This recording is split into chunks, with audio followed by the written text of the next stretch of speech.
Hi friends, welcome to our channel. Brahmamudi serial next ఎపిసోడ్లో ఏం జరగబోతోందో ఈ వీడియోలో చూసి తెలుసుకుందాం. ఆస్తి మొత్తాన్ని కావ్య పేరు మీద రాసిన సీతారామయ్య అసలేం జరిగింది అని తెలుసుకోవడానికి ఈ వీడియోని స్కిప్ చేయకుండా ఎండ్ వరకు చూసేయండి. రుద్రాని రాహుల్ ఇద్దరూ కలిసి ధాన్యలక్ష్మి దగ్గరికి వచ్చి రెచ్చగొడుతూ ఉంటారు. అప్పుడు ధాన్యలక్ష్మి, ఏం మాట్లాడుతున్నావు రుద్రాని? నేను రాజ్కి భయపడ్డం ఏమిటి?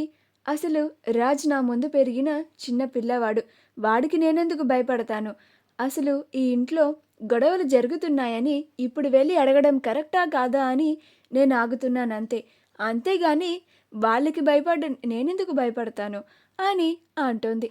అప్పుడు రాహుల్, అవును మమ్మీ, నువ్వు చిన్నత్తయ్యని చాలా తక్కువ అంచనా వేస్తున్నావు. చిన్నత్తయ్య తాతయ్య గారినే ఎదిరించి చాలా దృఢంగా నిలబడింది అని అంటాడు.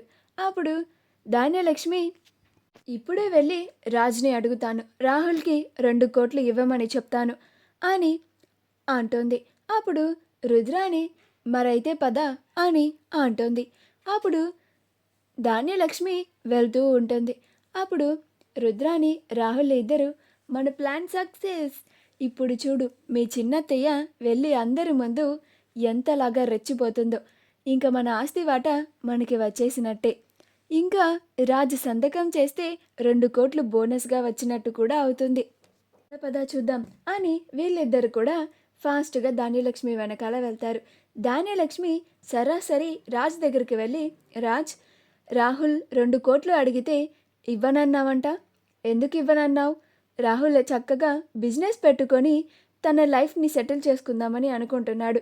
మనం కాకుండా ఇంకెవరున్నారు తనకి? మనమే సహాయం చేయాలి కదా. పైగా మీ రుద్రాని అత్తయ్యని మీ తాతయ్య గారు కూతురుగా ఇంటికి తీసుకొని వచ్చారు కదా అని అంటుంది. అప్పుడు ప్రకాశం, ఏంటి ధాన్యం, నువ్వు నిజంగా ఈ మాట అంటున్నావా? రాహుల్ని నమ్మి 2 కోట్లు ఎవడైనా ఇస్తాడా? నేనే 1,00,000 రూపాయలు కూడా ఇవ్వను. అలాంటిది వాడు బిజినెస్ పెట్టుకొని బాగుపడతాడు అంటే ఎవ్వరూ నమ్మరు అని అంటాడు. ఆ 2 కోట్లు ఈ రాహుల్కి ఇచ్చేదానికన్నా ఎవరికన్నా ఇస్తే దానంగా ఇచ్చినంత పుణ్యమన్నా వస్తుంది. వీడికిస్తే పాపం తప్ప ఇంకేమీ రాదు అని అంటాడు.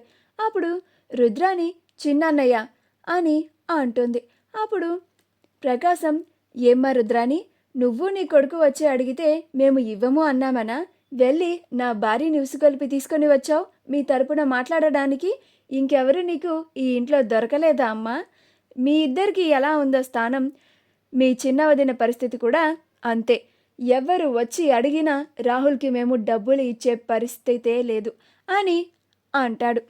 అప్పుడు ధాన్యలక్ష్మి, అలా ఎలా అంటారండి? మీ అందరికీ ఎంత హక్కు ఉందో మాకు కూడా అంతే సమాన హక్కు ఉంది.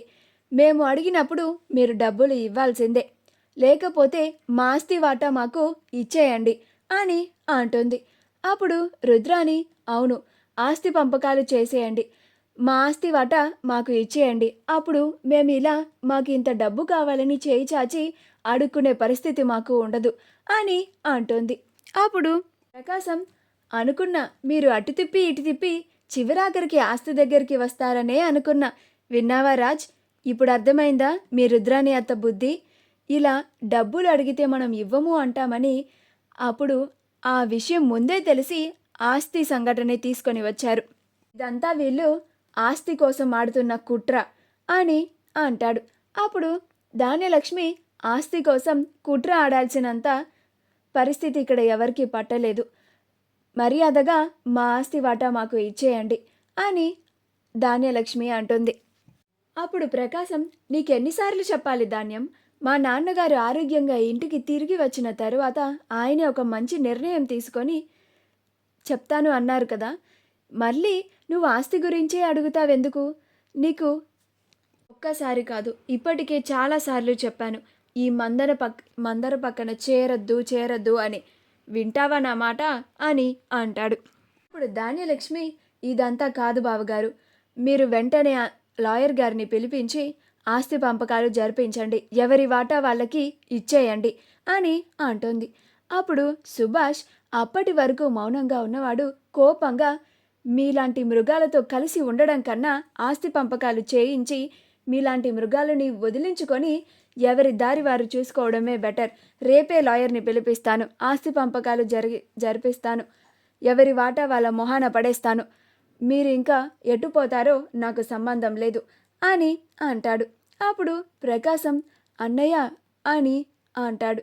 అప్పుడు సుభాష్, ఇంకా ఆపు ప్రకాశం, ఇంతకాలంగా మనం అందరం కలిసి ఉండాలి అని మనం అనుకుంటున్నామే కానీ వీళ్ళెవరికి కలిసి ఉండాలని లేదు.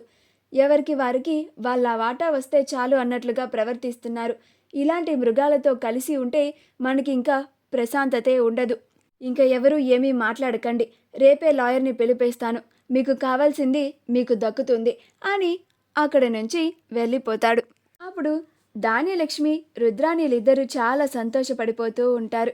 అప్పుడు ప్రకాశం, చాలా ధాన్యం, నీ కడుపు నిండిందా? ఏమ్మా రుద్రాణి, నీ కళ్ళు చల్లబడ్డాయా? నీ వల్ల ఈ కుటుంబం అంతా ముక్కలుగా విడిపోనుంది. ఈ పాపం మీ ఇద్దరికే దక్కుతుంది అని అంటాడు. అప్పుడు రుద్రాణి, ఆస్తిలో వాటా తీసుకోవడం మా హక్కు, ఇందులో పాపమేముంది చిన్నన్నయ్య అని అక్కడి నుంచి వెళ్ళిపోతుంది.